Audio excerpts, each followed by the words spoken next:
Congrats on being on the ballot on 2021 for the Baseball Hall of Fame. I just have a question. Do they send you anything for this? Like, let's just play this out. Say you miss by a little bit. Do you get, like, swag just for being on the ballot? I wish, dude. I wish. No, I have not received anything, but just being on that nomination list, just being on the ballot is enough for a guy like me. I mean, come on. I mean, just to be able to be recognized for something that you did in your life, I mean, it feels good. There's no doubt about it. I mean, I don't know. My chances aren't exactly great to get in, but at the end of the day, I was able to be put on that list with some of the greatest baseball players to ever play the game. And for myself, it's an honor and a privilege to be on that list with the rest of my colleagues, no doubt. Wait, Nick, is it true that a friend called? Sorry, Moose. Is it true that a friend called and said, "Nick, you're on the ballot," and you said, "What ballot?" Yeah, I know. My best buddy Swisher. He called me up, and I was with my dad. We were actually driving home from my daughter. My daughter is an equestrian, right? She's our horse rider, and we were driving back from practice, and my buddy Fish calls me. He's like, "Hey, bro, you're on the ballot." And I'm like, in my mind, I'm like, what ballot? Right? Like, what ballot are we talking about? And he was like, the Hall of Fame ballot. And I was like, you've got to be absolutely kidding me. So I hung up the phone real quick, checked it out. It was true. I about blew my lid. It was just one of like the cooler moments in my life. And not only that, to be able to share that moment with my father, who played in the big leagues for 10 years as well, and a guy who's been my hero and my idol, to be able to share that moment with each other and just driving home in the Jeep, no big deal. To be able to share that moment was pretty exciting and something that I'll never forget. Yeah, and Nick, I want to ask you about that. You grew up around the game. Your dad, Steve, was a catcher in the majors, I believe, for 10 years. What was that like? I mean, not only the success you had as a major leaguer, but to have that moment, you touched upon it briefly there, but to have that moment with your dad after that became official and you are on the Hall of Fame ballot. Well, my father and I have been able to share so many amazing experiences together, especially throughout my entire life. And I can remember, the day that I was drafted being, a first-round draft pick just like my father was an amazing moment. And then all of a sudden I made the All-Star team, and to be an All-Star just like my father was. One thing I do have on him is that World Series ring. He ain't got one of those, but I do. So I'm always letting him know about that. But, I mean, I think for anybody that has a role model or a hero or an idol in their life, for me, it just happened to be my father.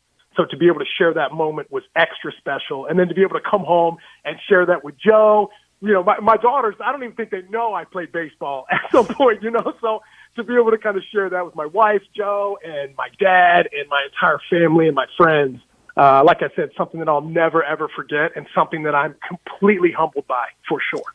Well, when your daughters are old enough to read Moneyball, then they're going to absolutely know. And then, of course, the highlights, Nick, that you had throughout your career and as a World Series champ and an All-Star and all of that. It's great to talk with you again, and congrats. Okay, we got to ask you I want to ask you about a couple of former teammates, if you don't mind, because Corey Kluber just signed a 1-year contract here with the Yankees, and you were together with him in Cleveland. He was a 2-time Cy Young winner then. He's battled injuries over the past 2 years. How much do you think he has left in the tank? Yeah, my wife and I might have had a little bit of recruiting that we might have been doing this off season to try and make that happen. Is that right? But I think for myself, to be able to be tight with Klubs like we were in Cleveland, and for him to have the success that he had, I understand what it's like getting banged up and having the game taken away from you. And for last year with Kluber in Texas, I mean, it wasn't the best of years. Obviously, his first start of the season, he goes back down, and he's just been itching to get back. And so I think for us, I think there were a lot of teams that were after him, but I think the pitch that we gave him, as an organization, with everybody from, Eric Cressy to, Brian Cashman being general manager, as well as Aaron Boone, and the ability to win now, I think is absolutely huge. And now if you think about the comeback, Luis Severino, he's going to be back this year. Obviously, Garrett Cole is going to be the ace.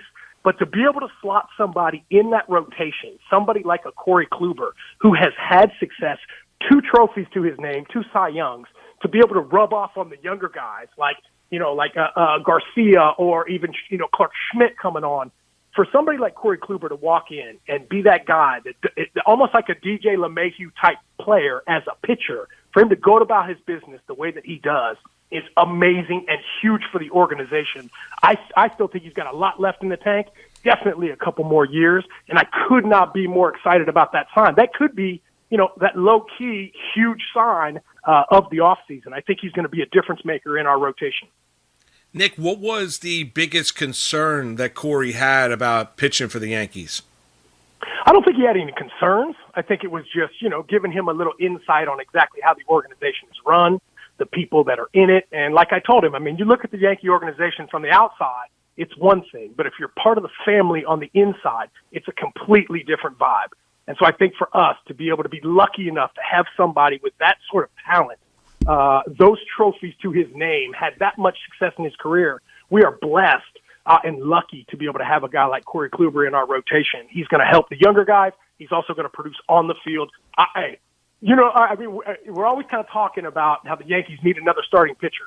And to be able to low-key grab somebody like this in the offseason as late as we did is absolutely humongous and something that's really going to pay off for us.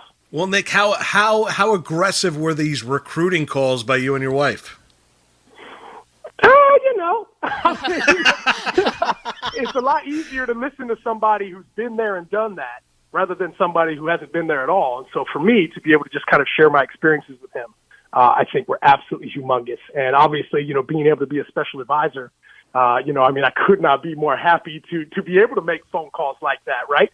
Share the amazing awesomeness that the New York Yankees have, and to be able to convey that to one of your buddies and for him to jump on that and for him to ultimately make the decision. I could not be more happy. Cashman could not be more happy. Boone, Hal Steinbrenner, you name it, Yankee universe, no doubt, to be able to get somebody like Corey Kluber this offseason, absolutely humongous. All right. Well, Nick Swisher's on board. We're talking to the World Series champion and former All-Star right here on the Moose and Maggie Show. I want to ask you about another former teammate, and that's Trevor Bauer. Should there be any reservations about handing him a long-term contract, Nick, just kind of knowing his personality and maybe all that comes along with Bauer, along with being a phenomenal pitcher? Well, I think you said it last, right? Being a phenomenal pitcher is the first thing, right? Like Cal Ripken said, it's all about the results. And I think with what he accomplished last year, with the way that he thinks about the game of baseball, with the way he thinks about the spin rate and how to attack hitters, and this past year we saw him. The swag started to come out. That confidence level reached that ultimate plateau. And so I think for Trevor right now, he is in an unbelievable spot right now. He can sign with whoever he wants. He can sign a long-term contract. He can sign a short-term contract. He is in the driver's seat right now. And as long as he continues to keep putting up those numbers, people are going to keep giving him that money. So I think right now with where he's at, I could not be more happy for him. He's in a great spot. He's going to set himself and his family up for his future. But once again, you're talking about one of the most elite pitchers in the game right now. And sometimes with the most elite players in the game, there might be a little something that comes along with them. So it's almost like you can't have your cake and eat it too. But I think with Trevor Bauer, he's in that driver's seat. I'm interested to see how it all breaks down. I had heard this offseason that he was only going after one-year contracts. I don't know what that meant, but at the end of the day, he knows what he's doing. He's got his game plan, and he's going to stick to it. He's one of those guys that he drives his own bus. He knows exactly what he wants to accomplish, and I think for him, he's in that driver's seat. So whoever ends up with somebody like that, I think the on-field stuff that he brings along with him definitely outweighs the things that happen off the field as well. Yeah, Nick, and that was the next question I was going to ask you, lead into it perfectly, is, those that say he's divisive, not a good teammate, too much of a personality, all of those things that come along with what Bauer is as a pitcher, is that overblown? I don't know. I was able to experience it in Cleveland, and at that time he was kind of catching a little bit of flack because he was a little younger. He was kind of coming up. He hadn't quite put up those elite numbers that he did this past season. So I think now he's in a different spot than he was back then. And to see the growth of him as an individual, and by the way, if you don't, whether you like him or you don't, you're going to watch what he does. You're going to follow him on social media. You're going to see what he's doing on Twitter, Instagram, Facebook, TikTok, all that stuff. And I think nowadays in the game of baseball, I think we need those personalities. We need those people to kind of branch out and to let the world know who they are. If you look at football and basketball, they've got these elite athletes that use their social media platforms for the good in the world. And I think for somebody like Trevor Bauer, he has that following, and he can do a lot of amazing things. And think about it. All these young kids that are coming up right now are watching the game of baseball. They want to be like Trevor Bauer. So I think at the end of the day, he's in a good spot right now. I could not be more proud of the growth that he's had as an individual and as a player, and really, really excited to see where he ends up. So if you were running a team right now, Nick, you'd have no reservations in signing Bauer and putting him into the clubhouse. Yeah, I think, you got to look at that. I think it just depends on what organization you're working for. I mean, everybody kind of has their algorithm of type of player that they're looking for. But if you don't like a Cy Young Award winner, then I'm not quite sure what you're looking for. I mean, at the end of the day, we're trying to win World Series. We're trying to win championships. And somebody like Trevor Bauer obviously can help with that. I mean, I'm sure there's a lot of teams that are going to be chomping at the bit to get him. And I'm interested to see on if he signs somewhere where he thinks he can win right now, or he waits on that big number. Because I think, obviously, money is something that can really sway somebody. But also I think it just depends on whether he wants to win now or he wants to make that money. Nick Swisher is our guest. Nick, just a couple more for you, and thanks again for the time today. When you're working with player development with the Yankees, who did you get closest with in that role? You mean like with some young kids? Yeah, with the young guys. It'd be hard for me. It'd be hard for me to just to throw out one name. I mean, I'm a man of the people, right? I mean, I want to do my best to try and give back to these young kids and be a bright light and a role model for them. And like I said before, it's a lot easier, in my opinion, to listen to somebody who's been through the grind rather than somebody who hasn't. So I think for me to be able to kind of give some of my stories and, some of the negative things that have happened in my life to these young kids, I don't want them making the same mistakes that I did. So for myself, to be able to have this special advisor role given to me by Brian Cashman, Hal Steinbrenner, the entire Steinbrenner family, I mean, something I take near and dear to my heart. I mean, the Yankees are family to me. And, maybe one of these days, after, we win a few more championships and my girl's going off to college, maybe there might be a slot in there sometime for me being a manager or something like that. So for myself, I have aspirations to do that. But right now I am doing the best I can to learn and soak up all this knowledge from these amazing leaders, people like Aaron Boone, people like Hal Steinbrenner, people like Brian Cashman. To be able to learn from the best is only going to help me down the road. So for myself to be as blessed as I am to have had this amazing baseball career on the field, to have this amazing off-the-field career as well is exactly what I want to do. I want to keep grinding. I want to be the best I can every day and give back as much as I can because, listen, right now we need leaders more than any time we've ever been alive, and I want to be one of those guys that can help lead people. Well, Nick, certainly you do have the personality for that, an engaging personality, to say the very least. If you had to give advice to Gary Sanchez right now, Nick, what would you tell him? Don't read the papers. Don't read that stuff, How about listening to Sports Talk Radio? Yeah, don't listen to anything. Don't read anything. I think he just needs to get back to being Gary Sanchez. I think listen, you play in New York. I mean, you're under a microscope. There's no doubt. And when you don't put up the numbers, people are going to be all over you. But, I mean, listen, look where we are right now. We got Gary Sanchez. I think his rookie year hit 33 home runs. I mean, this guy has it in his body and in his mind. And listen, all the things that he's gone through over the last, 3-4 years, he's had a bunch of different catching coaches. He's tried a lot of different things. He's doing everything he can to be the best player that he can be. And I think once he gets that bat back to where he knows it can be, then no one has a problem. Because, listen, it's hard to find a dual-threat catcher in the game today. There's one person that kind of stands out in my mind, and that might be JT Real Muto for sure. He could be that offensive, defensive guy, and Gary can be that guy. Remember when Gary first came up and he was throwing guys out left and right? He was hitting homers all over the place.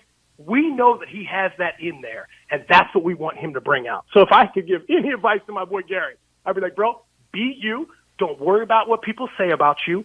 Continue to stick to the grind, stick to the process, because we know if you stick to that process, the results will come.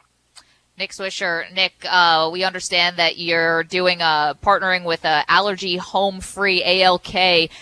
You were a longtime allergy sufferer, and I'm curious if it ever affected you during a game, like maybe a game that fans would remember at all? No. I think for myself, I'm more of a seasonal allergy guy. And so right when the World Series starts to come in, that's when fall starts to come in, and that's when my allergies really kick up.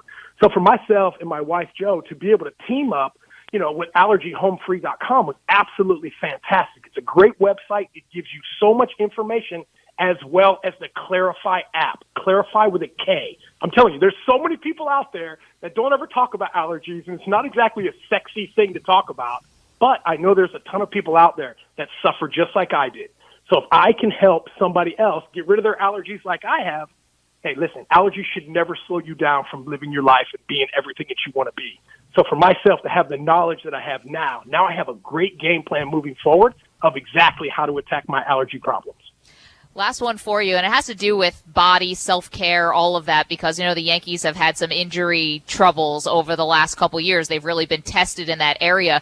And you mentioned Kluber working with Eric Cressey, who is like the new guy who came in and is doing basically all the wellness, I would say, for the Yankees. Yeah. Can you describe how is Cressey different from other trainers or health and wellness people in the sport of baseball? Well, you have to remember, everybody, we all have the ability to read and gain the knowledge. But at least for myself, as I keep getting older, I keep learning more and more things that I wish I would have known back when I was 20, 21 years old to help, continue to play the game. Because right now, listen, I'm 40 years old. I'm watching Tom Brady and Drew Brees last night. And I'm like, man, these guys are still doing it at that age.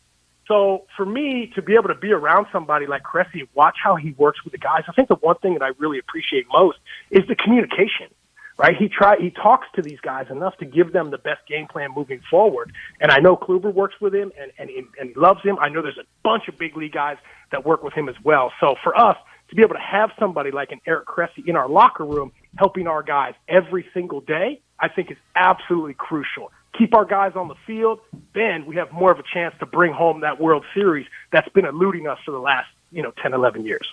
Nick, and last one for me would be this is, you left the Yankees, you signed with the Indians, Cleveland a number of years ago, that $56 million deal right around Christmas, and went back home, Ohio State kid.